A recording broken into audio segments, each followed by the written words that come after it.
آگ لگی بھی نہیں مگر اس کے پاس سے آگ نظر آئی، حضرت موسیٰ گھبرا گئے، ڈر گئے اور پیچھے ہٹے، تو اللہ تعالیٰ کی آواز آئی کہ موسیٰ ڈرو مت، یہ تمہارا خدا ہے جس نے تم کو پیدا کیا۔ پھر حضرت موسیٰ کو اللہ تعالیٰ نے احکامات دیے کہ تم جاؤ اور تمہیں طاقتور بنانے کے لیے 7 معجزے میں تم کو دینا چاہتا ہوں، جس کے اندر عصائے موسیٰ تھا، جس کے اندر یہ تھا کہ حضرت موسیٰ کی طاقت تھی کہ دریائے نیل کو وہ انہوں نے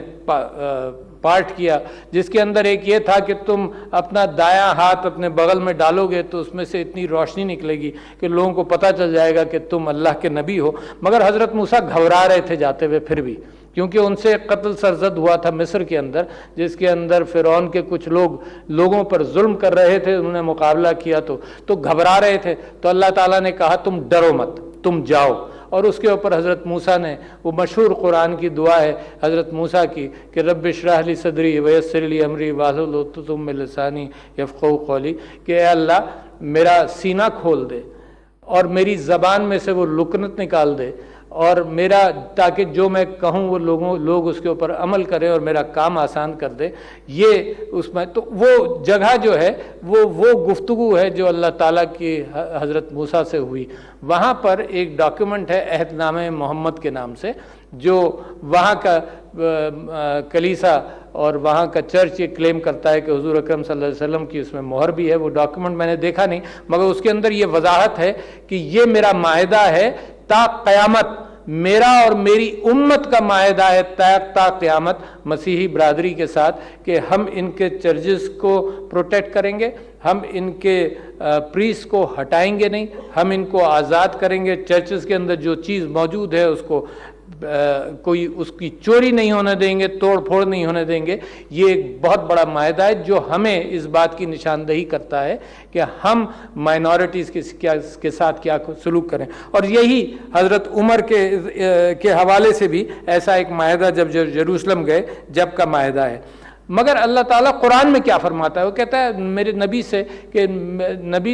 اے میرے نبی تم نرم گو ہو، لہذا تم کو لوگ تمہارے پیچھے چلتے ہیں، اگر تم سخت ہوتے تو تمہارے پیچھے لوگ نہیں چلتے، اور تم جو سب کے لیے ان سب کے لیے اللہ سے معافی کے خواستگار ہو۔ فتح مکہ کی مثال یہاں پر دی گئی، بہترین مثال ہے۔ لوگ بہت سارے صحابی یہ کہتے تھے کہ اب ہم نے فتح کر لیا، اب موقع ہے قتال کا، اب موقع ہے بدلہ لینے کا، مگر نبی صلی اللہ علیہ وسلم نے کتنی اچھی طرح سے کہا کہ نہیں، یہ دن رحم دلی کا دن ہے، یہ دن لوگوں کے دلوں کو جیتنے کا دن ہے۔ اور اسی طرح سے ایک مثال ہمارے لیے بھی قائم ہوئی کہ ہم اس کو کس طرح سے اپنی ریاستوں کو کس طرح سے لے کر چلیں۔ ابھی ذکر ہوا کہ حضور اکرم صلی اللہ علیہ وسلم نے مسیحی ڈیلیگیشن کو ویلکم کیا مسجد نبوی کے اندر، اور تقریباً 40 ڈیلیگیشنز ان سے ملنے آئے، 40 مسیحی ڈیلیگیشنز ملنے آئے۔ وہ اپنی اوڑھنی ان کے لیے بچھایا کرتے تھے کہ وہ لوگ اس پر بیٹھیں، اتنی عزت اور تکریم کی جاتی تھی۔ اور آج کے زمانے کے اندر اگر کوئی مسلمان سخت ہو جائے تو یقیناً اسلامی روح کے اعتبار سے وہ خود بھی غلط فہمی کا شکار ہے، اور اس کے علاوہ بھی میں یہ سمجھتا ہوں کہ حضرت عمر کے زمانے میں یا حضرت علی کے زمانے میں ایک نابینا سڑک پر بھیک مانگ رہا تھا، تو پوچھا انہوں نے کہ یہ کون ہے؟ انہوں نے کہا جی یہ مسیحی ہے اور غریب آدمی ہے۔ انہوں نے جناب فورن سٹیٹ سے ایک رقم متعین کی، یہ نہیں کہ وقتی طور پر کچھ دیا گیا، انہوں نے کہا کہ یہ نابینا ہے، and it carries a message for both, for the disabled at the same time differently abled and at the same time of the minorities، کہ انہوں نے سرکار سے بیت المال سے جو کام پاکستان میں ہو رہا ہے اور ہونا چاہیے کہ جو جتنے ڈپرائیوڈ کمیونٹیز ان کو دیا جائے۔ یہ ایک اور بات جو حضور کی حدیث ہے جو بڑی اہم ہے، وہ مسلمانوں کو یاد رکھنی چاہیے کہ حضور نے یہ فرمایا کہ جو مسلمان غیر مسلموں پر سختی کرے گا، میں قیامت کے دن اس کے خلاف کھڑا ہوں گا اور اللہ تعالیٰ سے کہوں گا کہ اس کو سزا دی جائے۔ یہ حضور اکرم صلی اللہ علیہ وسلم کی حدیث ہے، اس سے بڑی ہدایت میرے اور آپ کے لیے کچھ ہی نہیں ہو سکتی۔ حضور اکرم کے صلی اللہ علیہ وسلم کے زمانے میں بھی ایک مدینہ کے اندر یہودیوں کی ایک درسگاہ تھی جو فنکشن کرتی تھی، جس کے اندر تورات بھی پڑھی جاتی تھی، جس کے اندر یہودی سارے اپنے مذہب کے اعتبار سے لوگوں کو تلقین کیا کرتے تھے۔ مگر میں اختتام کروں گا، اچھا یہ ساری باتیں میں اس بات کی وجہ سے اظہار کر رہا ہوں کہ وہ ہے میرا آئیڈیل، اس آئیڈیل کی بنیاد پر میں زندگی، اور اب اللہ تعالیٰ نے مقام دیا ہے عمران خان صاحب کو کہ وہ اس آئیڈیل کے اعتبار سے وہ کوشش کریں کہ یہ ریاست پاکستان جتنا قریب کریں گے کہ اس طرح کا پاکستان بن جائے۔ میں آخر میں صرف ایک واقعہ سناؤں، اور مجھے بڑی تسلی ہوتی ہے یہ ایسے واقعات سن کر۔ اور جب ہم یہاں دھرنا بھی کرتے تھے تو ہوا یہ کہ جب اتنے دن چلنے لگا تو خیال ہوا کہ اب کیا کیا جائے، کس طرح کی، ہم تو ویسے سیاسی مقرر نہیں تھے جو گھنٹوں تقریریں کرتے، تو ایک دن مائنورٹیز کا دن ہوا، آپ کو یاد ہوگا، ایک دن ڈفرینٹلی ایبلڈ لوگوں کا دن ہوا، وہ بھی آپ کو یاد ہوگا، اور اس کے اندر پھر جب رمضان آئے تو ہم نے سوچا کہ یہ میوزک وغیرہ بند کر دیا جائے، اور ان دنوں کے اندر اسلامی تاریخ کے اعتبار سے ہر دن کے حساب سے لوگوں کو کہا گیا کہ لوگوں کو اپنی یہ باتیں لوگوں کو بتاؤ۔ عمران خان صاحب مسلسل یہ کہتے تھے کہ سچ بولا کرو، اپنے حقوق کے لیے کھڑے ہو، تو ایک دن یہ بھی بحث ہوئی، روزانہ ہم شام کو میٹنگ کرتے تھے کہ بھئی 126 دن کا تو اندازہ بھی نہیں تھا کسی کو، روزانہ میٹنگ کرتے تھے کہ اب کل کیا کریں، تو کسی نے یہ کہا کہ جی آپ روزانہ یہ کہتے ہیں کہ جی سچ بولو، روزانہ کہتے ہیں اپنے حقوق کے لیے کھڑے ہو، تو اب یہ کچھ اور بھی تقریر کیا کریں، تو مگر پھر بھی یہ طے پایا کہ انسان کو روزانہ یاد دلانے کی ضرورت پڑتی ہے۔ آپ نماز میں بار بار یہ پڑھتے ہیں کہ اہدنا الصراط المستقیم، کہ اللہ تعالیٰ سے دعا کرتے ہیں کہ مجھے سیدھا راستہ دکھا دے، مگر اس لیے کہ انسان کو یاد دہانی کی ضرورت پڑتی ہے۔ تو آخر کے اندر میں صرف ایک واقعہ، مجھے یہ کہا گیا ایک دن کہ درگزر کے حوالے سے تم اسلام کی تاریخ کے حوالے سے کچھ بات کرو، تو اس دن میں نے کافی پڑھا اس کے متعلق، مگر ایک واقعہ جو سب سے زیادہ مجھے متاثر کرتا ہے وہ یہ کہ میرا نبی صلی اللہ علیہ وسلم جب اسلام کا پیغام دیا تو ان کے خلاف راستوں کے اندر پتھر بھی مارے گئے، سب کچھ کیا گیا، تو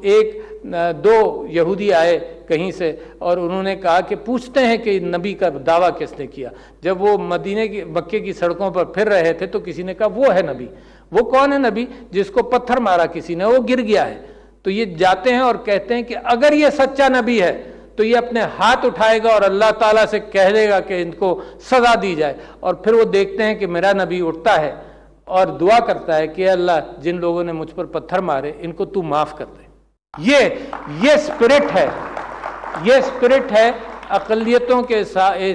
ساتھ میرے نبی صلی اللہ علیہ وسلم کا رشتہ۔ ساری زندگی انہوں نے ڈپرائیوڈ لوگوں کے لیے کام کیا، اور میں سمجھتا ہوں کہ جب میں اور آپ ایک نئے پاکستان کا تصور اس لیڈرشپ کے نیچے دیکھتے ہیں تو وہ یہی دیکھتے ہیں کہ ہر سیکٹر کو پاکستان کے اندر مورل اعتبار سے ہم نے دنیا کو دکھا دیا کہ ریفیوجیز کے اعتبار سے وہ دنیا جو ہمیں نصیحت کرتی تھی ہیومینیٹیرینزم اور ہیومنزم کے اعتبار سے، ہم نے 35 لاکھ ریفیوجیز کو رکھا، 25 لاکھ آج بھی موجود ہیں، کوئی آواز یہاں سے نہیں نکلی کہ ان کو مت آنے دو۔ اور دنیا کے اندر آج آپ دیکھیں لوگ میڈیٹرینین میں ڈوب جائیں، کچھ ہو جائے، کوئی دروازہ نہیں کھولتا۔ تو میں سمجھتا ہوں پاکستان ایک ٹپنگ پوائنٹ پر ہے، اس ٹپنگ پوائنٹ کے اندر یہ ساری چیزیں، یہ مورلی پاکستان اوپر جا چکا ہے، اکنامکلی انشاءاللہ اوپر جائے گا ہر اعتبار سے، مگر اس کے اندر سب سے بڑا کھوٹا جو ہے وہ یہ ہے کہ پاکستان سب لوگوں کے لیے برابر ہو، چاہے وہ جس برادری سے اور جس مذہب سے ان کا تعلق ہو، ہم سب پاکستانی ہیں اور پاکستانی رہیں گے۔ بہت شکریہ، السلام علیکم۔